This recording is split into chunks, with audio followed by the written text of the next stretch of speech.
Front پہ اپنے لیے ایک محاذ کھولا ہے، پاکستان کے ساتھ، چائنا کے ساتھ اور باقی اپنے ہمسایہ ممالک کے ساتھ بھی. تو یہ انٹرنیشنل کمیونٹی کو بھی اس میں دیکھنا پڑے گا کہ ایک طرف افغانستان ہے اور دوسری طرف انڈیا ہر فرنٹ پہ اپنے ہمسایہ ممالک کے ساتھ جنگ کی طرف جا رہا ہے. تو یہ ریجن کی اسٹیبلٹی کے لیے بہت بڑا خطرہ ہے. بالکل. احمد صاحب آپ کی طرف آنا چاہوں گی. بھارتی فوج کے سربراہ جنرل مکن منوج نروا جو ہیں وہ مختلف ایریاز کا دورہ کر رہے ہیں. بھارتی فوج نے خود کہا ہے کہ وہ آپریشن کی تیاریاں کر رہے ہیں اور ایریا کی جو حقائق ہیں ان کو جاننے کی کوشش کر رہے ہیں، جبکہ خود جو بھارتی فوج کے سربراہ ان کا کہنا یہ کہ K9 جو آٹومیٹک ان کا اسلحہ ہے، ہتھیار ہے، اس کا بڑا ہم نے فیلڈ میں کامیاب تجربہ کیا ہے. تو ایک طرف تو بظاہر یہ لگتا ہے کہ وہ مذاکرات کا ڈرامہ رچا کر خود ایک جنگی کیفیت پیدا کرنا چاہتے ہیں، نہ ان کو وہاں پر جو آس پاس کے گاؤں ہیں ان میں رہنے والے لوگوں کا خیال ہے اور نہ ہی وہ حقائق کی طرف آ رہے ہیں، بلکہ آنکھوں میں دھول جھونکنے کی کوشش کر رہے ہیں مذاکرات کے پیچھے چھپ کر. میں سمجھتا ہوں جی اگر انڈین جنرل صاحب کسی ایک آپریشن کی تیاری کرنا چاہ رہے ہیں تو وہ میرا خیال ہے کہ ان کو آپریشن تھیٹر میں اپنے کوئی فزیکل آپریشن کی تیاری کرنی چاہیے، بیکاز جو پچھلے 3-4 ان کے وینچرز رہے ہوئے ہیں اس میں جو ان کے ساتھ ہو چکا ہے اس کے بعد ان کو بالکل کسی قسم کی وارفیئر کا نہیں سوچنا چاہیے، کسی قسم کی ایسکلیشن کا نہیں سوچنا چاہیے گا. میرا تو یہ خیال ہے کہ جو آرمیز ان کے سائز میں چھوٹی ہیں ان کے ساتھ بھی ایسی بات نہیں ان کو کرنی چاہیے. They are trying to play with the lives of Indians اور ان کو یہ چیز انڈرسٹینڈ کرنی چاہیے کہ اس ٹائپ کے دور میں پری پلانڈ چیزیں پراپر پلاننگ کے بغیر، پراپر ایگزیکیوشن کے بغیر جب آپ کریں گے تو پھر جس طرح میں نے پہلے example the that is fantastic وہی والی بات ہوگی. یہ میری سمجھ سے باہر ہے کہ انڈین آرمی جو ہے اس کے اوپر اس وقت کیا چیز طاری ہو چکی ہے کہ why are they even giving this impression کہ ہم اس کو پریپیئر کر رہے ہیں. یہ تو ملٹری کا سبجیکٹ ہے، اس میں جنرل صاحب بھی زیادہ بہتر بتا سکتے ہیں. اگر ایسی سچویشن ہو بھی تو تاثر یہ نہیں دیا جاتا کہ ہم کسی وار کی طرف جا رہے ہیں یا ہم کسی offensive کی طرف جا رہے ہیں. They should try and secure their relationship with China.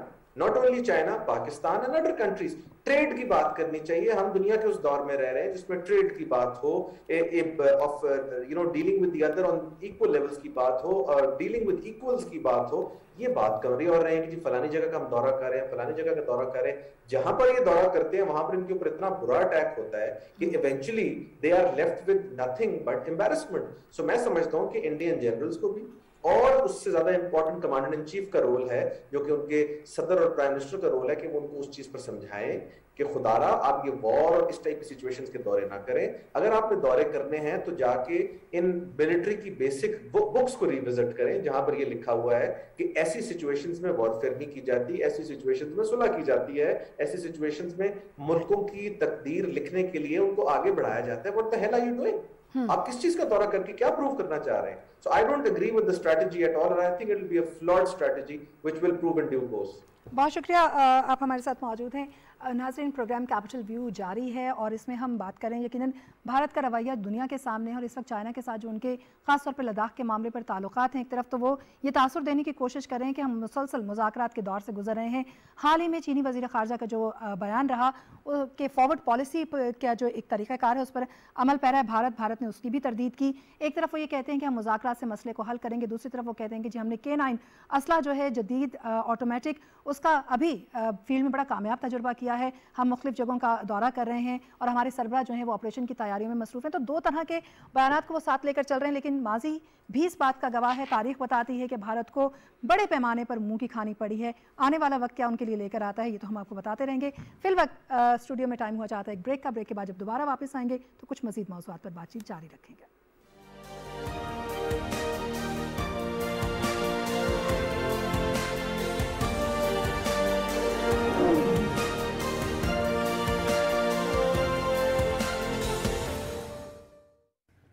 السلام علیکم. یہ کون تھی؟ رشتے کے لیے آئی تھی. اب یہ بڑی ہو رہی ہے، اس کی شادی کی فکر کریں. ہماری بیٹی کی شادی تب ہوگی جب یہ مکمل سمجھدار ہو جائے گی تاکہ اپنا اور اپنے آنے والی نسل کا صحیح فیصلہ لے سکے. اور جو جلد بازی ہمارے ساتھ کی گئی ہم اپنی بیٹی کے ساتھ ہرگز نہیں ہونے دیں گے. محکمہ بہبود آبادی، حکومت خیبر پختونخوا.